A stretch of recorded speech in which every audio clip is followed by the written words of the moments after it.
Welcome to SouthTalks Friday edition. My name is Katie McKee, and I have the great privilege of working as the director of the Center for the Study of Southern Culture. I am part of a team, though, that includes Afton Thomas, the associate director for programs here, and the light that guides the SouthTalks lecture series, Rebecca Cleary, our communications specialist, who made sure you knew to be here today, Assis Sharesta behind the camera, and Deja Samuel, whose graphic designs grace the SouthTalks itinerary. Before we begin today's program in earnest, I want to share with you about a few upcoming events. Next Wednesday, on September the 10th at noon, we will have a South Talk about the National Folk Festival, which is coming to Mississippi for the first time ever in November of this year. In this South Talk, Blaine Wade, the executive director of the National Council for the Traditional Arts, that's the NCTA, and Tabu Moyo, the local National Folk Festival manager, will share the history of the NCTA since its founding in 1934, how it has evolved as a public folklore program over the years, and their plans for the festival's first time being hosted in Jackson, Mississippi in November. Bentonia blues musician Jimmy Duck Holmes will perform music right here and discuss the blues tradition in Mississippi. And before that happens, I want to be sure that you know about something that's happening tomorrow. A one-day event happening on Saturday at the Jackson Avenue Center called Mississippi Remembers, 1970 at 55, a symposium about the end of massive resistance, featuring speakers from 4 Mississippi universities: the University of Mississippi, Delta State, Mississippi Valley State, and JSU, talking about the cultures of protest on their campuses during the pivotal year of 1970. The symposium begins at 8:30 at the Jackson Avenue Center and is free and open to the public. The exhibit that you walked through on your way in here today is on loan to us from the Indiana Remembrance Project. The Indiana Remembrance Project and the Lafayette County Remembrance Project are also partners in tomorrow's event, which we are putting into a larger program that they are doing that begins today and ends on Sunday. So lots going on, and that's just like over the next few days. The fall semester has begun. But what we are here today to do is to hear from Michael Morris, who is a proud Jackson, Mississippi native, who serves as the director of the TwoMississippi Museums, the Museum of Mississippi History and the Mississippi Civil Rights Museum, a role that he has been in since 2023. He previously served in several roles during his 8 years as at the Mississippi Department of Archives and History. Morris earned his bachelor's degree in history and his master's degree in political science from Jackson State University, where he worked at the Margaret Walker Center and the Fannie Lou Hamer Institute on Citizenship and Democracy. Michael completed the Southeastern Museums Conference Leadership Institute, has written markers for the Mississippi Freedom Trail, and was the Mississippi archivist for the Our Story, OurTerms Civil Rights Project at Duke University. Please join me in welcoming Michael Morris.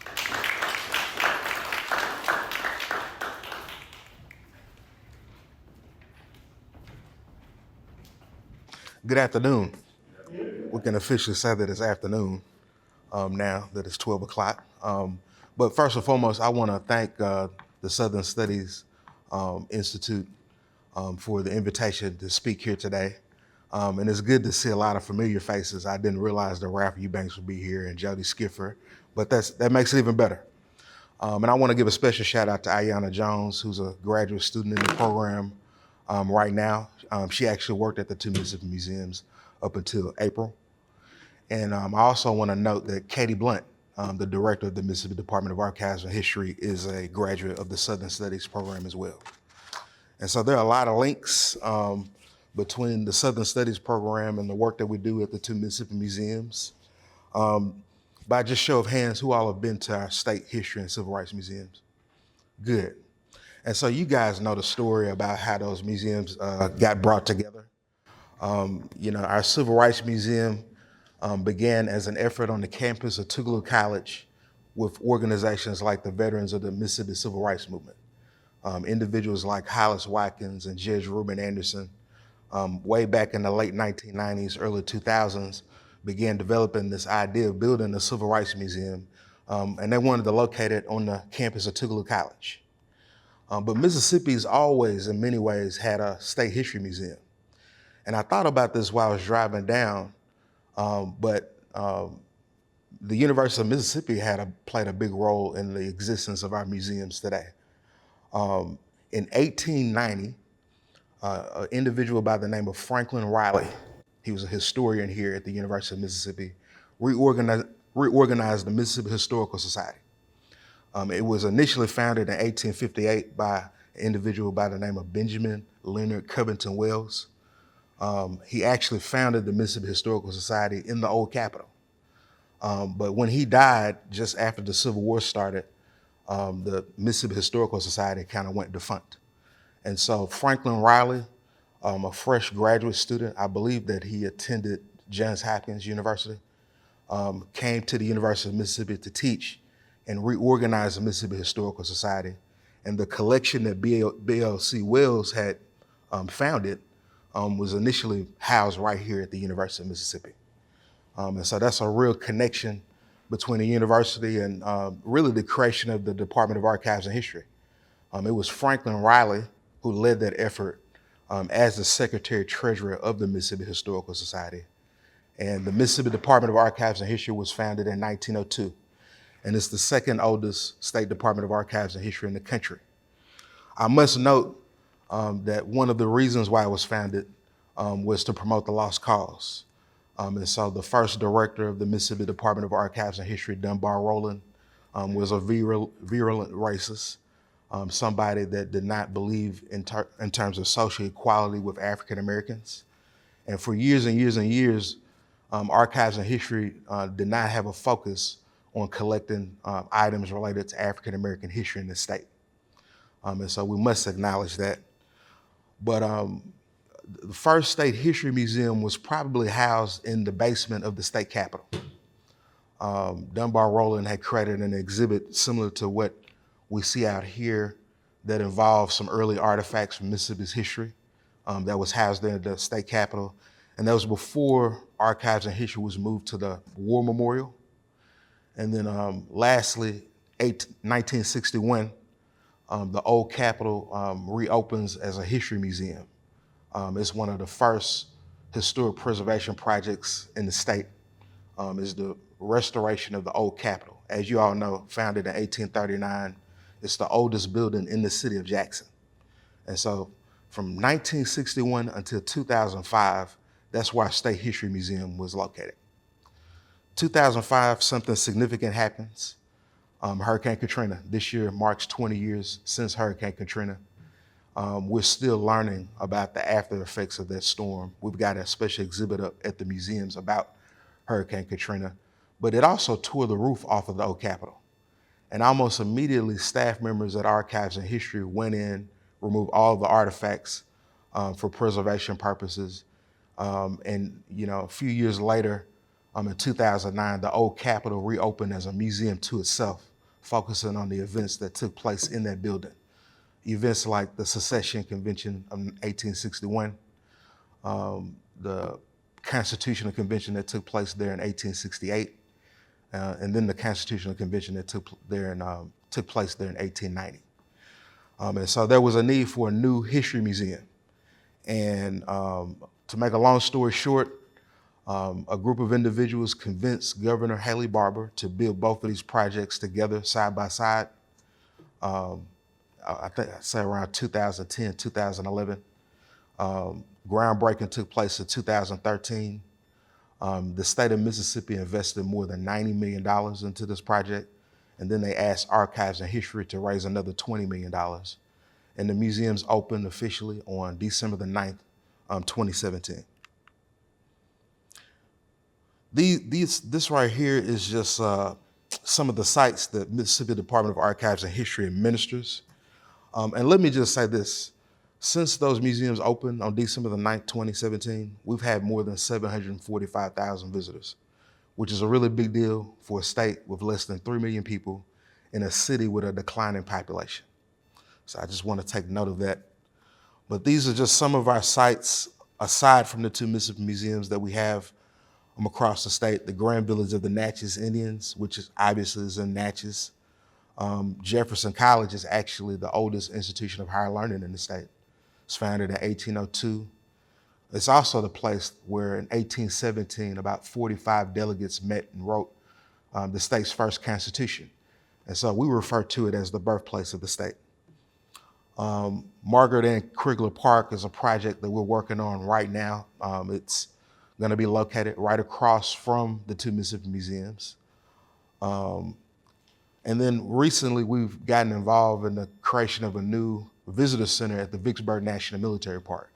And this is a partnership actually with the Park Service and the Friends of the Vicksburg National Military Park. And the big thing we want to do there is to expand the interpretation there, which is what my talk is about. Right now, the focus is all on the siege that happened in Vicksburg. But we think that there's an opportunity there to talk about the entire Vicksburg campaign, starting with Ulysses S. Grant and his troops crossing the Bruins, crossing into Bruinsburg. Windsor Ruins, I'm going to talk about that a little later, but who all has been to Windsor Ruins? That's one of our sites, and it's one of the most photographed sites in the state, probably one of the most visited sites in the state. The difficulty is we don't have Wi-Fi out there, so it's kind of hard to determine how many folks are driving out there, but a lot of folks go to that particular site. And then Winterville Mounds actually is located north of Greenville, Mississippi, and it actually is one of the northernmost mound sites in the state. It's some of the tallest mounds actually in North America. Mound A is like 55 feet tall. So if you haven't been to Winterville Mounds, I encourage you to go there. Well, one of the things that Afton told me was that the theme this year is reading the South. And it kind of clicked in my head. I was like, where have I heard that term, reading the something? And I thought about Katie's book, Reading Reconstruction.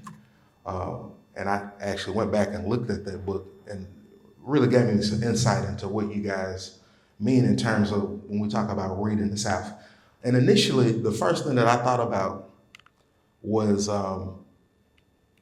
label text, right? Literally, when people come to our museums, they are reading the South through our label text.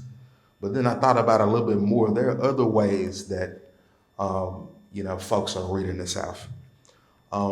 Just to go back just a little bit, the title of my talk is Telling Richer Stories, which is a play off of the title of the book that came out when the museums first opened. So I just wanted to note that. But yes, this is actually the Swan Lake Canoe. The folks that helped me put this together didn't put the right photo that I wanted to put in here, but this gives you a sense of what you see when you come into our history museum. I'm sure you all have seen it when you've been there. It's the largest object in our collection. It's a 500-year-old cypress trunk canoe that's really, it's 25 feet long. It's really interesting to look at. But the reason why I'm showing this picture is because one of the first examples of us trying to create richer interpretation in our museums is what happened during the pandemic. During the pandemic, one of our archaeologists that works at Archives and History, Meg Cook, really encouraged us to examine our role in NAGPRA. And so that's the Native American Graves and Repatriation Act. And as a result, that same year, we repatriated about 400 individuals that were in our collection. And in addition, we went in and removed most of the artifacts, right, Ayana, that were in that particular gallery. And so the reason why I'm showing you this photo, when you come back to our museum, this will be the only thing you'll see. But you'll also see label text that says, we're working with our tribal partners to tell a better story about the Native American experience here in Mississippi. And we talk to our students, we ground everything in the Native American experience. And so this is very important to us. And in fact, we're investing a great deal to make sure that we're working with our tribal partners to get this right. And so that was the first example I thought of, was literally changing the exhibits that we have that are no longer there before we open. Another example this is a little different take on this idea of telling richer stories, but I thought about the fact that sometimes it's the people. And so this photograph shows our how we live scenes that we have in our Museum of Mississippi History. Absolutely nothing has changed. But what has changed since we opened are the people. And so folks like Ayanna Jones, and in particular, I'm thinking about Jasmine Holmes, who has a particular interest in antebellum Mississippi, slavery in Mississippi, slave narratives. I've learned a great deal from her about how to talk to children about this space. For a lot of kids, this is their first time having some kind of understanding of what life was like in Mississippi before the Civil War. And so it takes, I haven't sat down and put too much thought into how to talk to this with a 12-year-old. She has, Jasmine has. And so she's an example of we're telling a richer story about this particular scene by her presence. And I'm not just saying that to brag about her. I hope she never sees this video. But she's been an amazing addition to our team in terms of being able to tell these stories. But what this shows is the difference between an enslaved person's quarters, a wealthy planter's home, and then a yeoman farmer. And it's to kind of show, first and foremost, there were class distinctions here in Mississippi before the Civil War. And I must note that I do hear from folks, I'm not, ashamed to say that the enslaved quarters look too nice, right? But the fact of the matter is, there were enslaved quarters, especially down in the Natchez district, that were brick. And so just understanding the complexity of this particular period, that nothing is just monotonous. Last but not least, in the Museum of Mississippi History, we talk about the 1927 flood. And keep in mind, I'm not giving an exhaustive view of the entire museum. I'm just talking about ways in which we've kind of improved the interpretation. And so I chose this example because it features a lot of photographs from the 27 flood collection in Archives and History.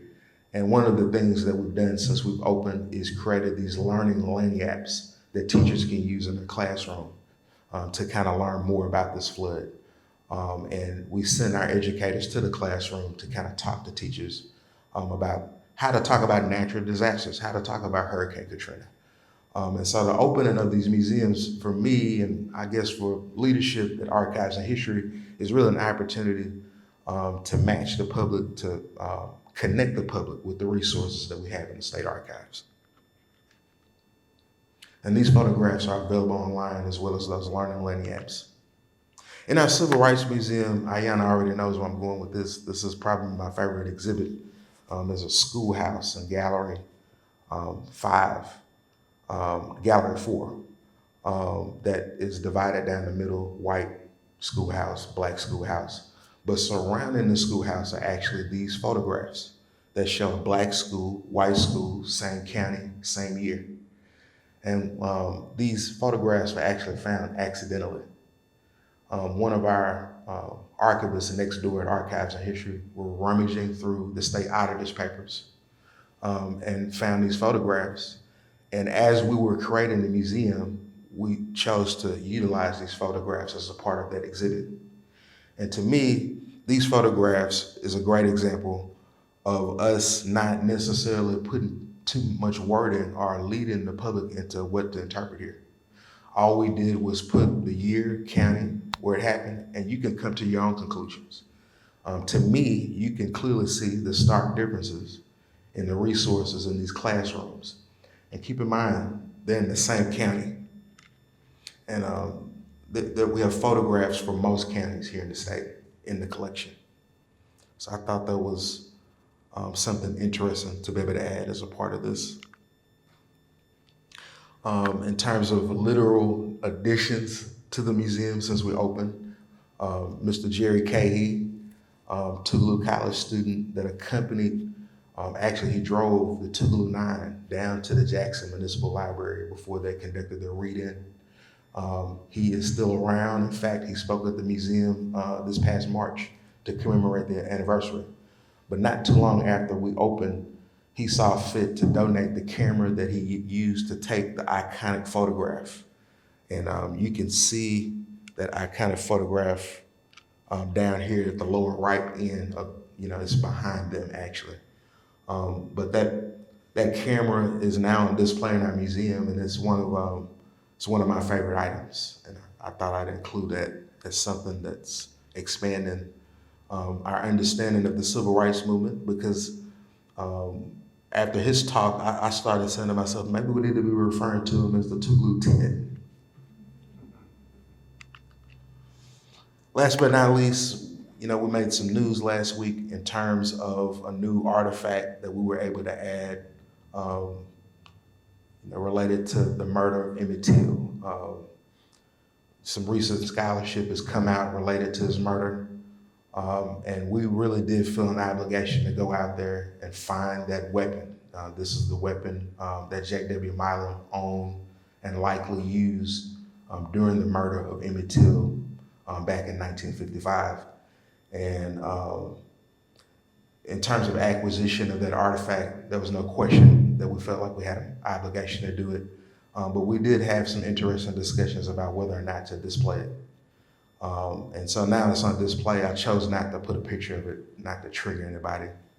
But that's how that exhibit looks when you go into gallery 4. And just FYI, those are the actual doors that Emmett Till walked through on that fateful day in 1955. Those are the doors to the Bryant's Grocery and Meat Market. And as you all know, there's not much left there. And so pretty soon, this is going to be all that's left of that particular grocery store. And I got really interesting questions about how we made decisions about the language that we use in terms of the exhibit text. And so this really does go back to that question of how people read the South, how people read Mississippi. And we were very careful about how we use, language on that particular panel. And I invite y'all to come and see. Another example that we have, though, is, and at this point I'm going to shift over to YouTube, is our social media. Ever since the pandemic, we've evolved tremendously in terms of social media.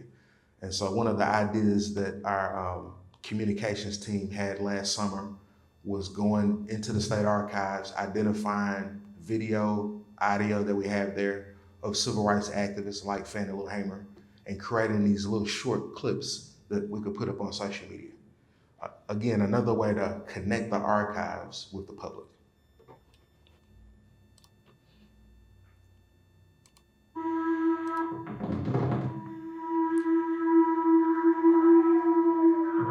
You see, I'm against seeing people pick from the top, because grassroots people in Mississippi and nowhere else in this country haven't been represented. And it's time that these people should have a voice, and young people have a voice in the government, if we are to have a real change.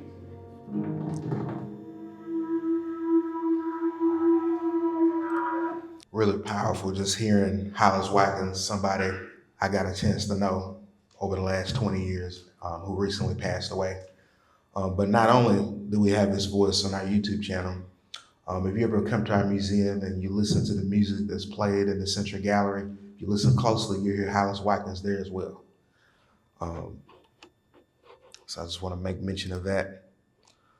Other ways that we enhance interpretation in our museums, just thinking outside of the boxes through our public programming. Every Wednesday, we do a program really similar to this called History's Lunch, where we invite a speaker to come and talk about some aspect of Mississippi history. Ralph Eubanks has done many History's Lunch programs. Katie McKee has done History's Lunch programs there. And so I know they're very familiar with that. But in addition to that, we do other kinds of programs, fun stuff, history happy hour to try to appeal to young adults, but serious stuff. And what I mean by that, before the museums opened, we didn't exactly honor every person that people thought we honored, right? In fact, You know, this is a great example. Dr. Jan Perkins, who was a minister, civil rights activist, who was beaten in jail, but then who at the tail end of his life, and he is still alive, has worked to really do a lot of Christian community development right there in West Jackson. In fact, he lives right there near Jackson State University. And he's 95 years old.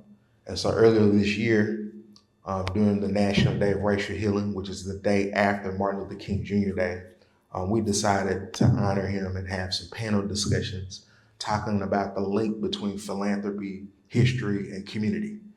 And these were incredible discussions.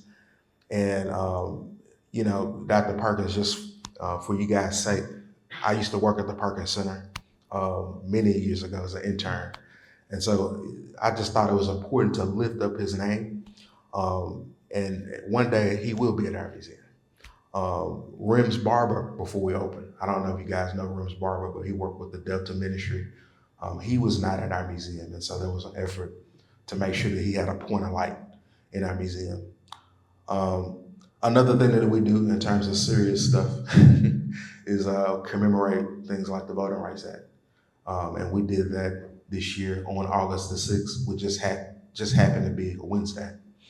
And not only did we have former State Senator David Jordan, somebody who fought for voting rights, somebody who's integral to the Black experience here in Mississippi. You know, he spoke about his experience literally going from the cotton field to the State House, right? But then we had a panel discussion with some of my former bosses, including Dr. Leslie McLemore, who's a SNCC veteran, founder of the Mississippi Freedom Democratic Party, Dr. Michelle Dierdorf, who now teaches at the University of Tennessee, but taught me at Jackson State, and then Dr. Jeff Koenig of the University of Minnesota. I'm a civil rights expert, historian, to talk about the importance of the Voting Rights Act for History's Lunch on that particular day as well. And we had a very engaging discussion. And what always is interesting to me is the Q&A at the end. I learned a lot during Q&A. And so that's the two Mississippi Museums. But one of the things that Katie Blunt, our director, was real adamant about is not resting on our laurels and really trying to capitalize on the success of our two Mississippi Museums in terms of trying to spread that excellence to our other sites. And that's going to include Windsor Ruins, one of the tallest antebellum mansions in the state before the Civil War. It was completed in 1859, if I'm not mistaken, but it burned down to the ground in 1890. And all that's left is about 23 or so columns. And MDAH actually undertook a $5 billion stabilization project under the guidance of the Mississippi legislature to make sure that those columns didn't continue to deteriorate. But then we also saw an opportunity to tell a fuller story about the enslaved people that worked on that plantation as well. And so one of my coworkers, Sarah Campbell, is actually from Claiborne County. She's from that community and identified relatives of some of the folks that were formerly enslaved on that particular plantation. And if you ever go there now, as of last month, there is new interpretive signage that names some of the individuals that were enslaved there. And so that was a project that we got a chance to work on that I'm very, very proud of. That's, again, telling a fuller story about one of our sites. And we talk about Windsor Ruins in our museums as well. But we also encourage people to go to the places where the history happened. Last but not least, Jefferson College. And I could talk about Jefferson College all day, as Ayanna knows, but this is one of the most historic sites in the state. It's a collection of about 8 buildings. The oldest building actually dates back to 1820. We're just trying to find ways. I mean, we have an obligation. It's one of our sites. And so we're just trying to find creative ways to create a long-term sustainable plan for this site. And we've got multiple ideas, but the idea that's really taken off is this idea of a historic preservation trade school. And this will be a place where folks in that region, in the state, K through 12, community college, and university can learn some of these high-skilled, high-paying jobs. These trades, and they're in high demand, especially in the region around Natchez, because there's a lot of older buildings there and in New Orleans as well. This is a partnership actually, I know I'm at the University of Mississippi, but this is a partnership actually with the Mississippi State and Tulane University, and we're working to bring Alcorn State University on board as well.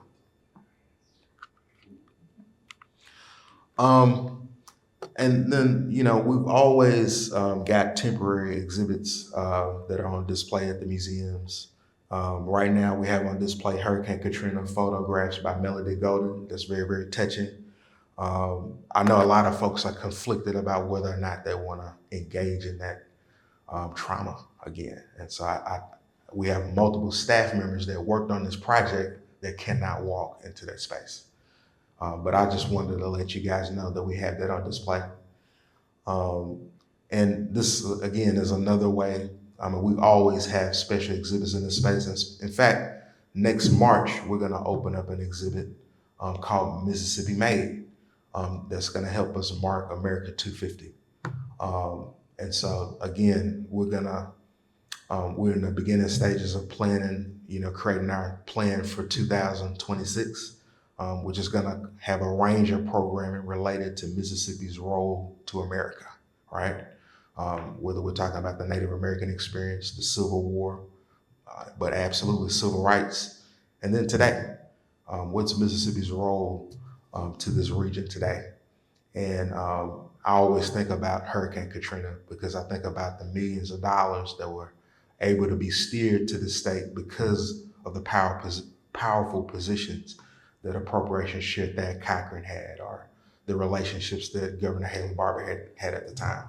And so I'm looking forward to next year to really having some really in-depth discussions about how we should commemorate America's 250th birthday. And with that said, I am going to open it up to question and answer. Thank y'all so much for listening to me ramble.